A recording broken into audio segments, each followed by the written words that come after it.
It was 1920. The British government, at the height of an empire that spanned the globe, made a fatal mistake. They thought that by executing an 18-year-old medical student, they could send a message and crush Ireland's growing fight for independence. But trying to extinguish this rebellion with an execution was like trying to put out a fire with gasoline. This is the story of how the hanging of one teenager, Kevin Barry, backfired so spectacularly that it fueled a revolution, created a martyr, and became a miscalculation that would haunt the British Empire for years to come.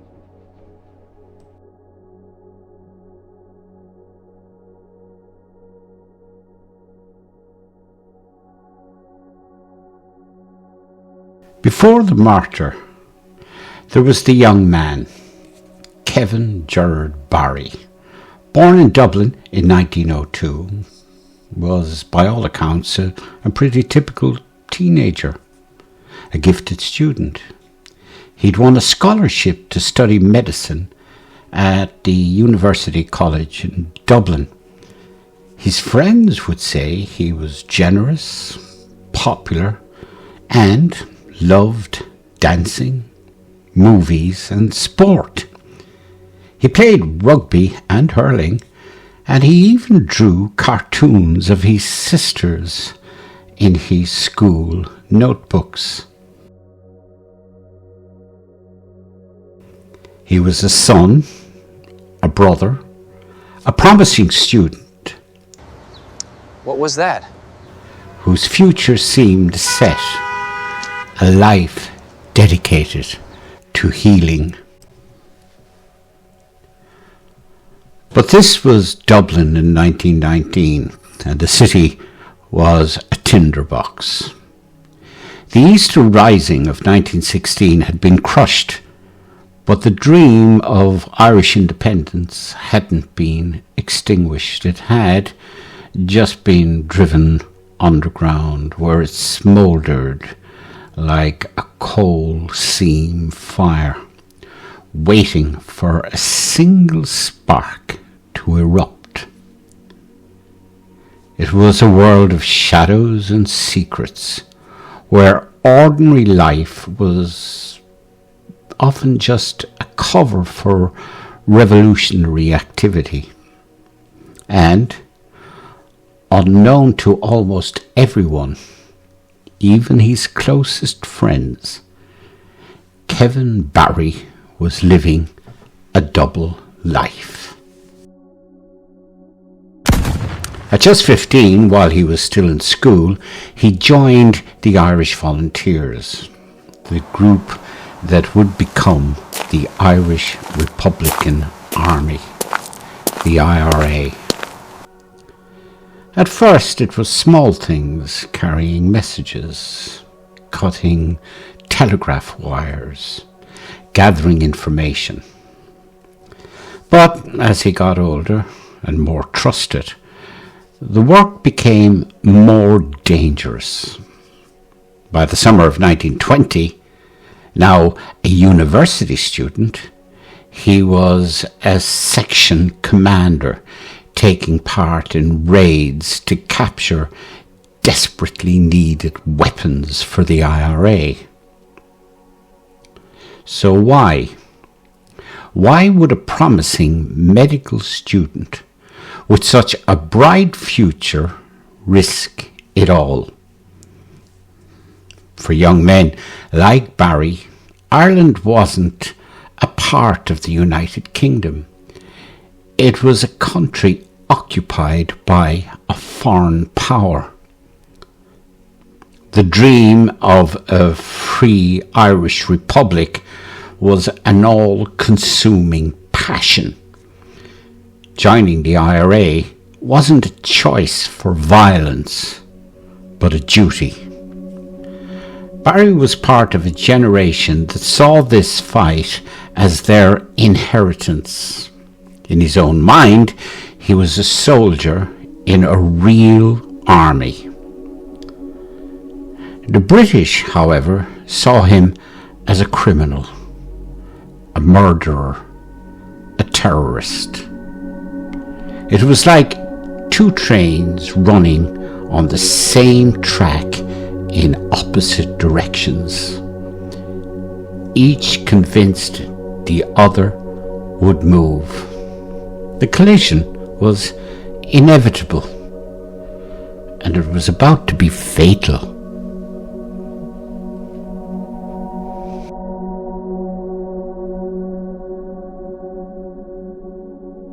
The morning of September 20th, 1920, started like any other for Kevin Barry.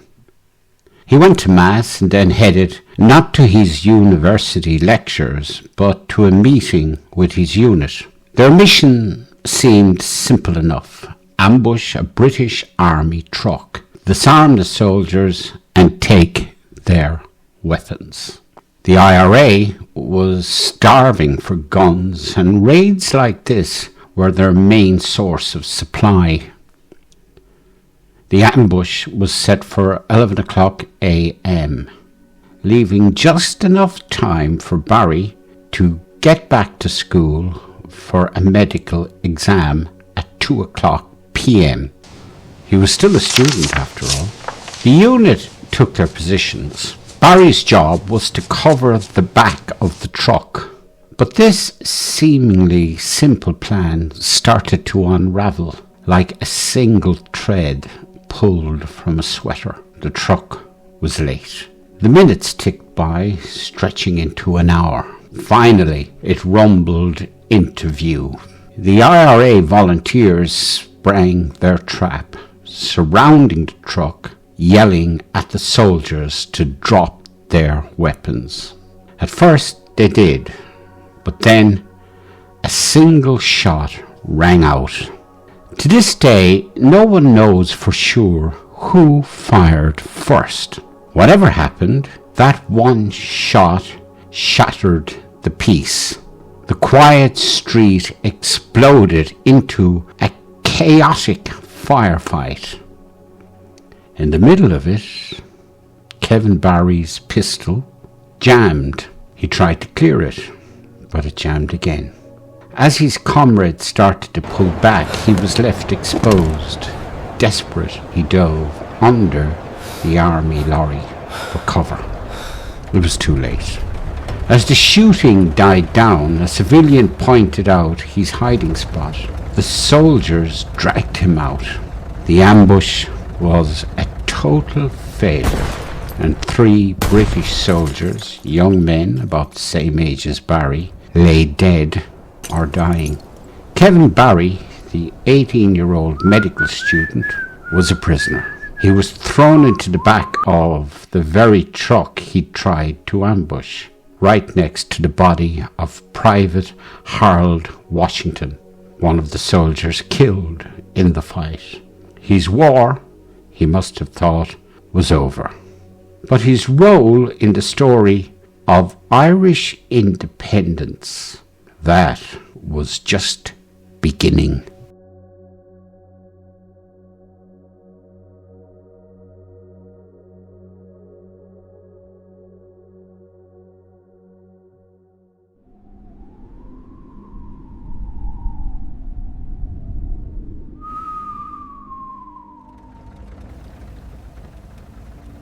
From the second he was captured, the British authorities believed Kevin Barry was the key to unlocking IRA's network in Dublin.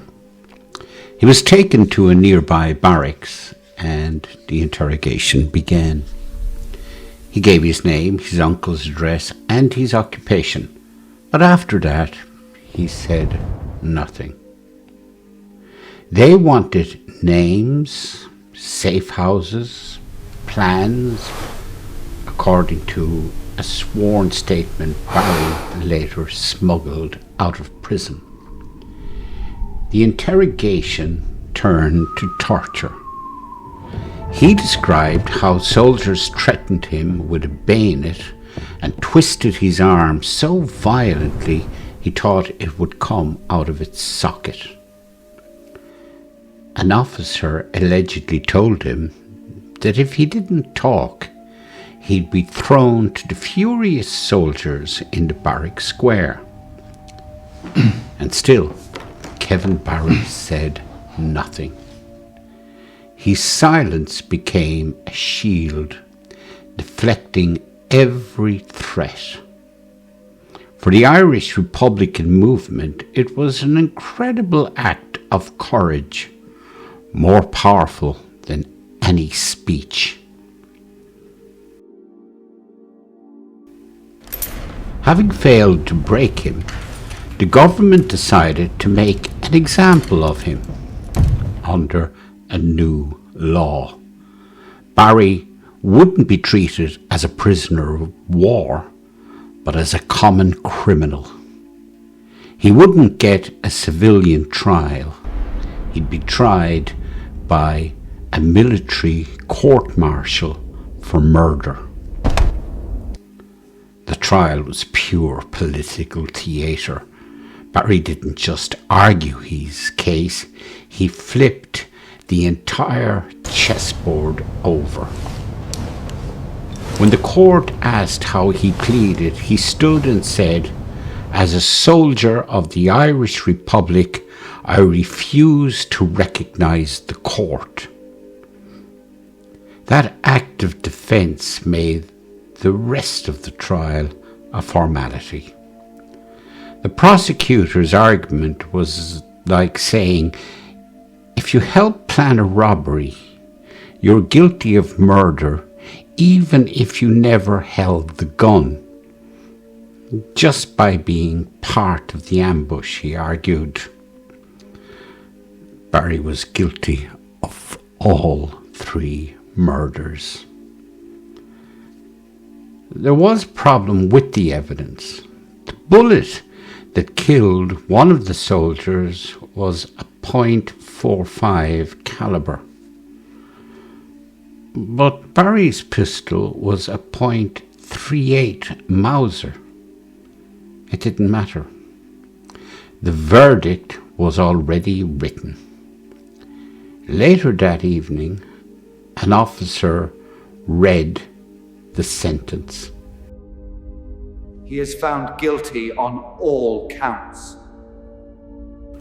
Death by hanging. The British government figured this show of strength would terrorize the Irish people into submission. They were wrong.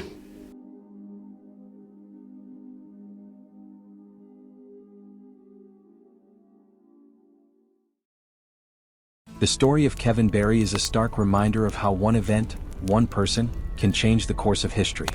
It's a story of courage, sacrifice, and unintended consequences that still echoes through Ireland. If you find these short documentaries on Emerald Chronicle valuable, please consider subscribing and hitting the like button. It helps us continue to bring these crucial stories to light.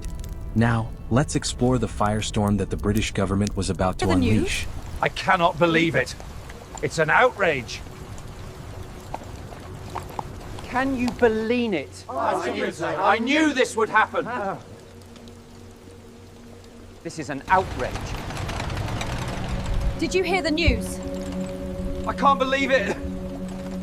This changes everything. When news of the death sentence hit the streets, the reaction wasn't fear, it was shock and horror. The British government's calculation had spectacularly backfired. Instead of fear, they had ignited a firestorm of outrage, not just in Ireland, but around the world.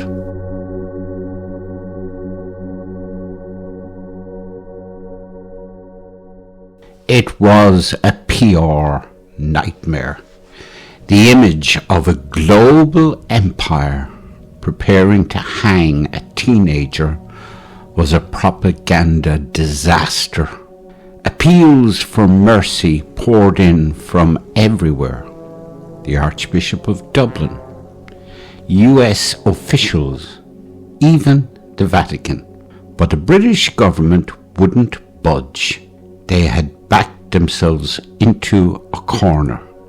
They had built this machine of law and order, and now they felt they couldn't stop it without looking weak. Any show of mercy, they believed, would be seen as a crack in the dam.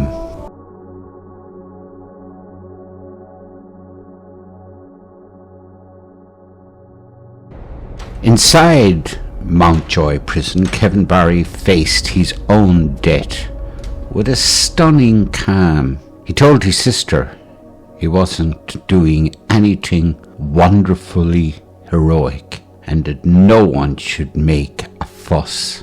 He even joked darkly with his family, well, they're not going to let me like a soldier fall, but I must say they're going to hang me like a gentleman. He had asked to be shot by a firing squad like a soldier. He saw hanging as a dishonourable death. His request was denied, and that detail cemented his status in the public's mind. He was a soldier, and the British were denying him that dignity.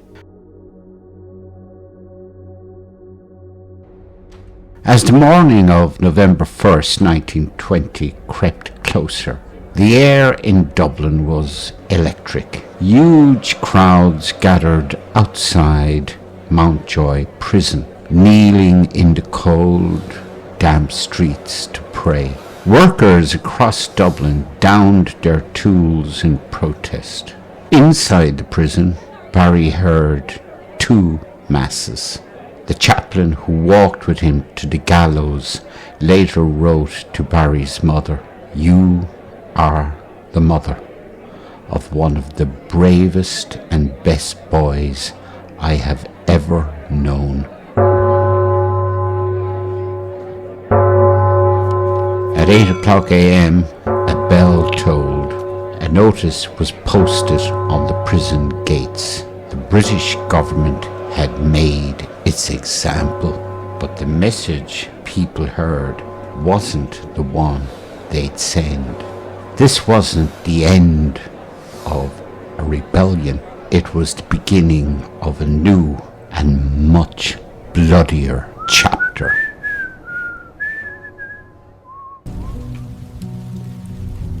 The execution of Kevin Barry was like pouring gasoline on smouldering embers. The resulting explosion of anger was exactly the propaganda victory that the IRA needed. Public opinion, which might have been a murky water of doubt about the IRA's violence, suddenly became crystal clear. The execution filtered out all uncertainty, leaving behind only pure, hardened anger. And the impact? It was immediate. Recruitment from the IRA surged. Young men who might have been on the fence were now galvanized by this powerful symbol. The story of the brave student who faced torture and death without breaking became a potent recruiting tool. If the British Empire was willing to hang an 18-year-old boy, then there was no middle ground left. The violence escalated dramatically. Just 3 weeks after Barry's death, on a day that became known as Bloody Sunday, IRA leader Michael Collins ordered a wave of assassinations against British intelligence agents. Many historians believe that Barry's death was the final straw that pushed Collins to unleash his elite squad.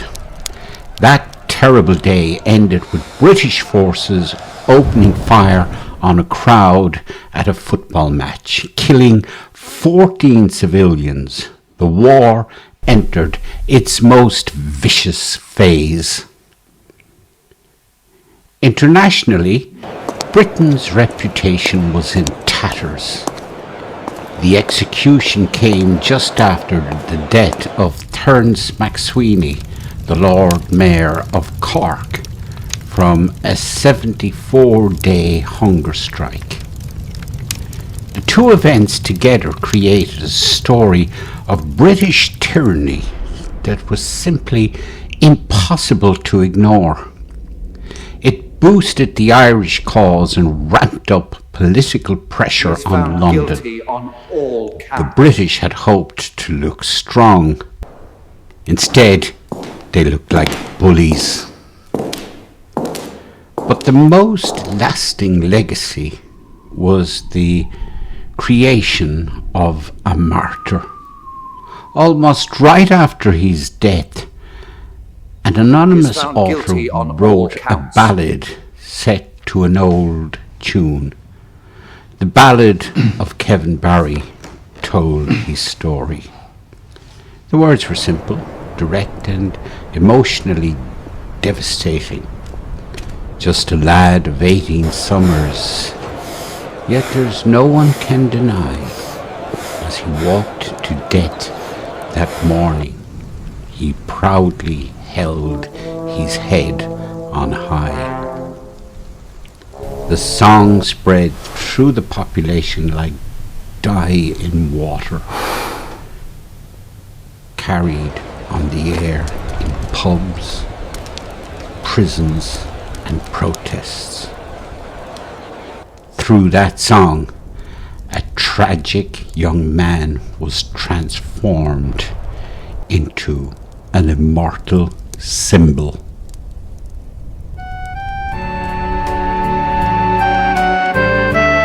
Tell us where you were on the night of the 11th.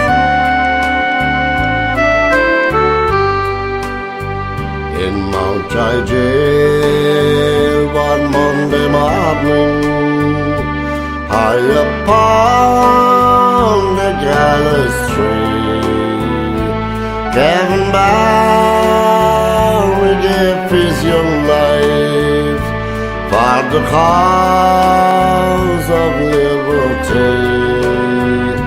Just a lad of 18 summers, and yet no one can deny, as he walked to death that morning, he proudly held his head up high. Just before he faced the hangman in his dreary prison cell, British soldiers tortured Barry just because he would not tell the names of his brave comrades and other things they wish to know. Turn and farmer, I will kill you. Kevin Barry answered no.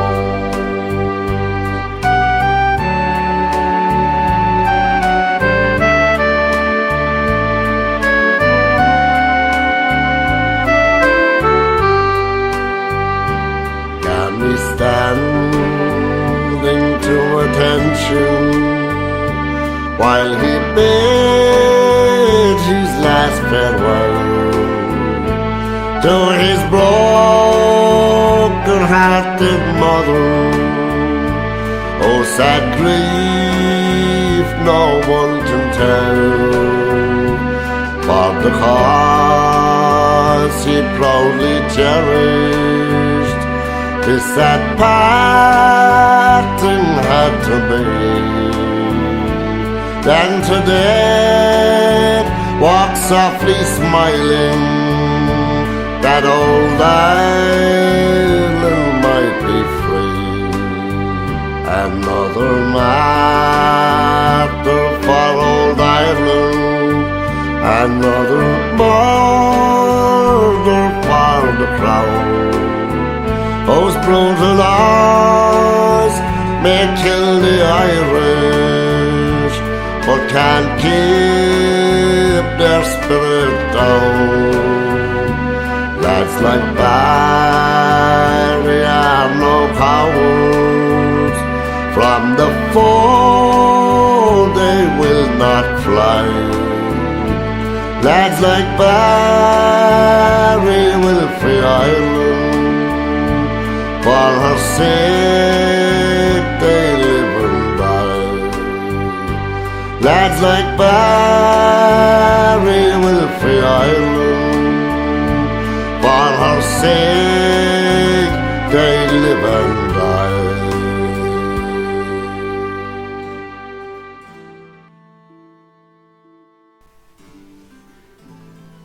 So, that attempt by the British government to crush a revolution by executing a teenager, it was like trying to smother a fire with a blanket soaked in oil. It did the exact opposite. The death of Kevin Barry didn't scare the Irish people into silence. It filled them with a cold fury. It didn't end the war of independence. It fueled it to a point where the British couldn't win. And it didn't make an example of a criminal. It created a martyr for a nation.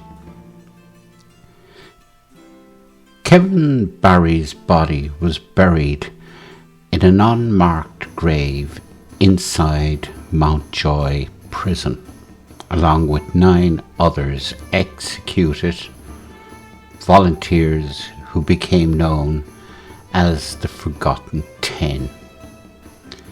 It wasn't until 2001 that they were finally given a state funeral. Thousands lined the streets of Dublin as their coffins passed by, a final testament to the enduring power of his story. The tale of Kevin Barry is one of those timeless lessons about power and resistance.